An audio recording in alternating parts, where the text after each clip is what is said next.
Do you want healthier cash flows, happier clients, and more predictable growth? Of course you do. So here are 5 simple changes that you can make today inside your fractional CFO firm that will lead to big returns.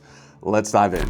Number 1, send your CFO call agenda 3 days prior to the actual CFO call. This seemingly small change will make a noticeable impact. Now, I'm not talking about a fully templated copy and paste agenda. What I'm talking about is an agenda that has been thoroughly thought out, including, but certainly not limited to, first, a thesis for the call.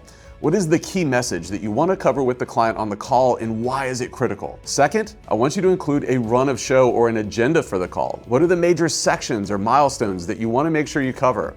How long do you want to spend inside of each section? And third, include key financial takeaways. In other words, what are you seeing in the data? What are the key drivers? What goals are they impacting? Once you've assembled your big ideas, put those into an email and send them to the client at least 3 business days before the call. Ask the client specifically to review your thoughts and to come to the call prepared with any questions, comments, or concerns. What's the cost to do this?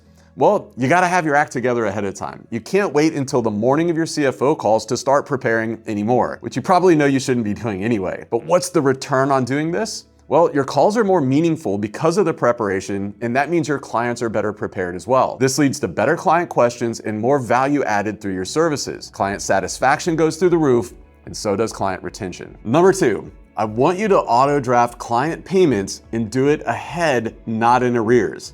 Making this shift was absolutely terrifying for me in the early days. I told myself all kinds of horror stories about how nobody would ever agree to do that, and so I avoided it for years. But that meant I was wasting so much time chasing down AP and wasting mental bandwidth on questions like, oh my gosh, this client is late again. Should I be assertive and force them to pay?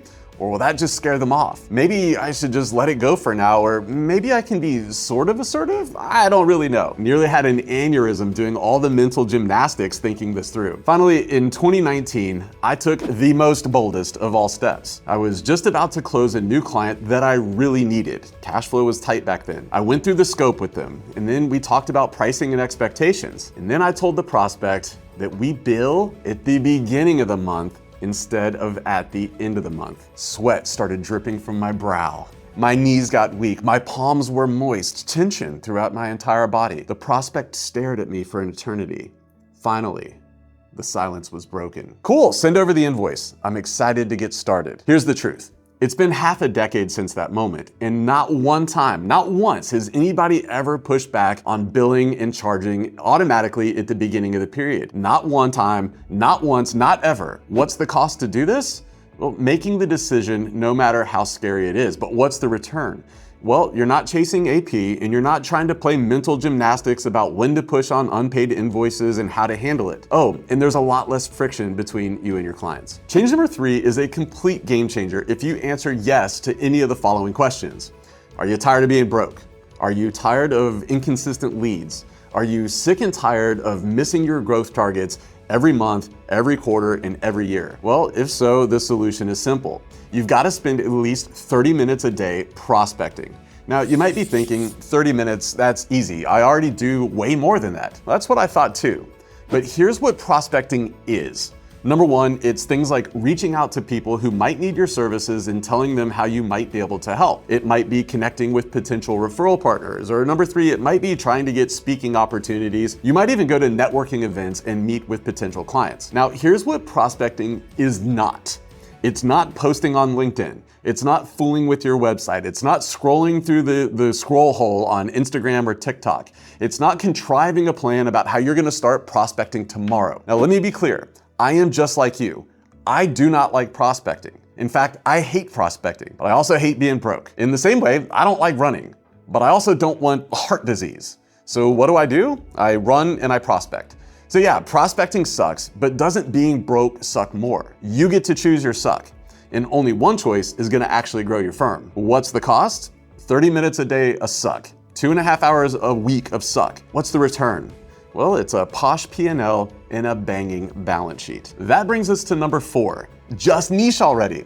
Stop telling yourself that niching down is a bad idea or that it's going to limit your market too much. The truth is, sometimes spearfishing is better than casting a wide net and coming up with a boatload of junk. Identifying a niche unlocks more referrals, better quality leads, improved firm efficiency, more effective processes and procedures, and increased clarity on who to hire and when to hire them. At this point, I've talked to and coached thousands of fractional CFO firm owners, and exactly 0 of them have ever said, "Michael, I really screwed up last year when I decided to niche down.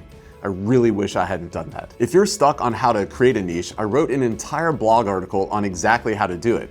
I'm going to include a link in the description below if you want to check that out. Now, when it comes to niching, what's the cost? Absolutely nothing. It's free dollars. What's the return? More efficiency and a heck of a lot more money. And finally, number 5, find and engage with a community of your people. Community has probably been the most discounted, underleveraged, and underutilized super hack when it comes to building a business, and fractional CFO firms are no exception. I mean, think about it. We face countless hurdles every single day in our firms.